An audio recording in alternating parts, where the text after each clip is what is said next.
Ya saya pilih Ganjar sama Mahfud lah, karena lebih teruji kan. Ini bicara nyali nih, saya bilang nih, karena korupsi kan udah jadi akar semua masalah. Nah, mungkin Anda jujur, Anda boleh jadi orang jujur. Yang kita butuhkan sekarang ini jujur dan berani. Kalau cuma jujur nggak berani, nggak ada guna. Berani nggak jujur, lebih celaka juga.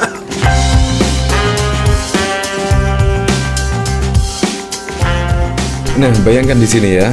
Pada waktu lalu memang ada akademisi bahkan juga turun gunung. Dan bahkan guru besar UI ingatkan relawan 02 dan istana tak asal ngomong. Ya memang, pada saat lalu yaitu ada guru besar UI yang menanggapi soal demokrasi di era pemimpinan Presiden Joko Widodo di sini. Tetapi di sini langsung dikomentari oleh Fadlizon. Bayangkan di sini padahal akademisi loh, tidak ada, yaitu di sini murni untuk menjaga demokrasi di Indonesia, untuk menjaga amanat perundang-undangan di Indonesia. Menurut saya, apa yang dikatakan oleh guru besar di sini hanya menjaga hal tersebut. Tidak ada kepentingan apapun, tidak ada kepentingan politik apapun. Dan di sini yang dikritik itu adalah Presiden Joko Widodo. Tetapi di sini Fadlizon kok malah ngomong seperti ini. Menurut saya juga sangat lucu sekali ya dari komentar Fadlizon di X di sini ya. Akademisi rasa relawan, relawan berkedok akademisi, seolah suara perguruan tinggi padahal gimmick segelintir relawan politisi. Menurut saya sangat aneh sekali ketika seorang guru besar, seorang akademisi tiba-tiba oleh Fadlizon dikomentari dengan seperti ini. Sangat lucu sekali. Menurut saya sangat berbeda sekali ya. Seharusnya juga didengar itu lebih bijak dan tidak berkomentar seperti ini. Nah, di sini pun yaitu guru besar UI di sini pada waktu lalu yaitu di sebuah acara televisi bahkan juga menskakmat yaitu Noel yang secara tidak langsung menuduh yaitu sebagai partisan.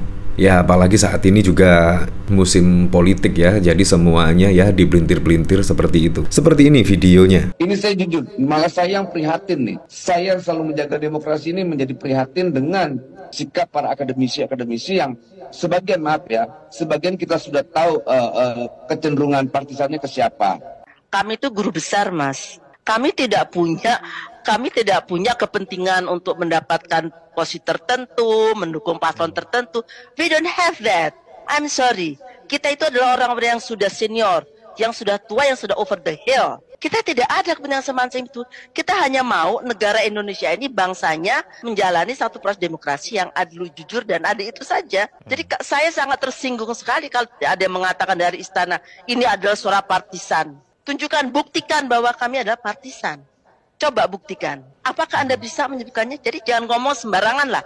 Kalau orang istana ngomong sembarangan, kami akademisi juga bisa marah. Tidak pernah kami itu berpihak pada marah. Apalagi kami ASN. Kita sudah diminta untuk netral. Walaupun menteri dan pejabat-pejabatnya itu nggak netral. Tapi kami tetap netral. Jadi sungguh tidak adil mengatakan kami yang partisan. Yang partisan itu siapa coba? Kami guru besar. Kami itu punya tugas tertentu di negara ini. Kami itu menegakkan etika negara ini. Kami mendidik anak-anak muda. Kami mendidik generasi muda, generasi Z. Kok dituduh partisan? Buktinya mana? Coba tolong tunjukkan pada saya. Nah, di sini sangat lucu sekali ya ketika kritikan malah ya dituduh sebagai partisan dan lain sebagainya. Padahal yang diminta itu sangat jelas sekali ya, yaitu Presiden Joko Widodo untuk netral di sini, tidak memihak di salah satu paslon tertentu. Menurut saya di sini sangat simpel sekali. Ya seharusnya di sini kalau ngomong soal kenetralan ya, menurut saya dimulai dari putusan MK. Seharusnya di situ ketua MK yaitu Anwar Usman selain wasit di situ seharusnya netral, tidak berpihak kepada paslon-paslon tertentu. Tetapi di sini kan sudah jelas memihak, apalagi setelah putusan usia gugatan minimum capres dan cawapres itu tiba-tiba Gibran maju sebagai cawapres dari Pak Prabowo Subianto. Di sini kan menurut saya juga ada apa di sini, juga ada pertanyaan di sini. Dan di sini juga tiba-tiba ya Anda tahu sendirilah bansos diguyur. Terus ada menteri yang tidak mundur dan bahkan cuti juga mendukung salah satu paslon. Menurut saya di sini juga seharusnya tidak terjadilah hal seperti ini. Makanya di sini kalau ada kritikan-kritikan semacam ini seharusnya ya didengar, dan menurut saya juga sangat biasa sekali ya, apalagi juga di negara demokrasi. Apalagi di sini juga kritikan dari guru besar akademisi seharusnya direspon dengan baik, bukan malah menuduh simpatisan, relawan dan lain sebagainya.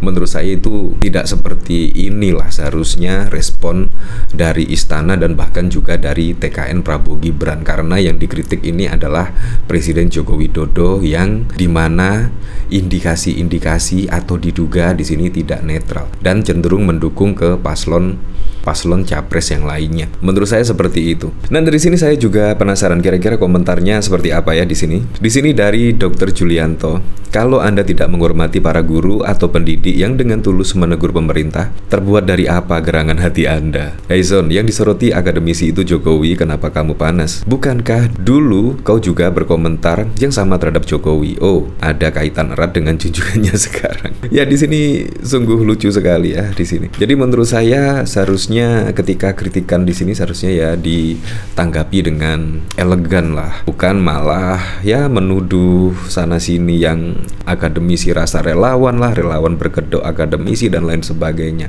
Nah, dari sini bahkan juga dikomentari oleh Narkosun, ngawur nol disekakmat oleh Prof Tuti, gerakan moral akademisi kok dituduh sebagai partisan, guru besar para akademisi nggak punya kepentingan apa-apa kok dibilang partisan. Ya, seharusnya di situ kritiklah dari menteri-menteri yang secara tidak langsung sudah mendukung pasangan capres dan cawapres tertentu, padahal juga belum mundur, juga belum cuti. Menurut saya kritiklah seperti itu. Di situ seharusnya menteri kan ya netral lah, dan juga kepala negara juga netral, ASN, TNI, Polri juga netral.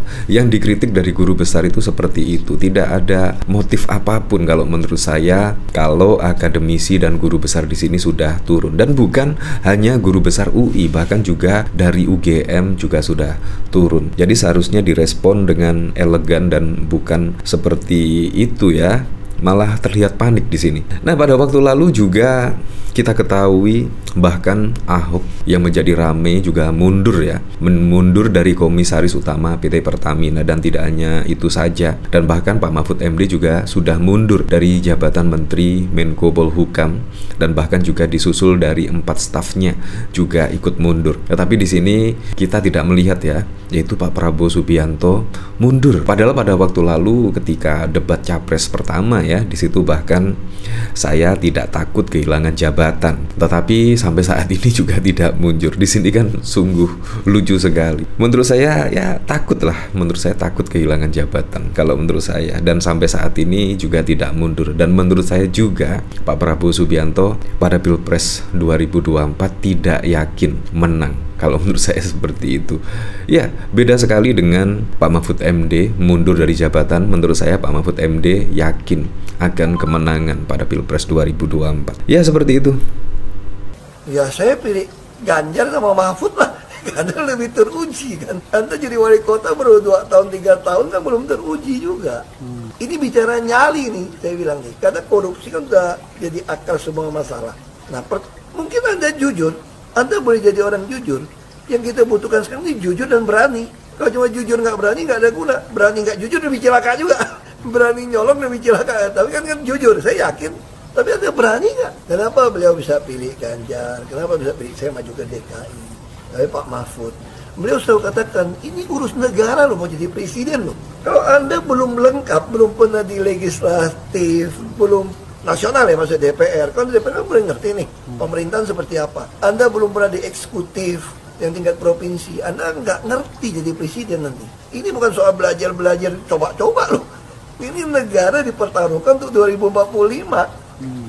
Kita kan mau mencapai 100 tahun ini mau jadi apa? Kalau coba-coba, ini negara sebentar lagi 300 juta penduduk kita. Mana boleh kita kasih orang coba-coba. Saya tidak meremehkan anak muda ya.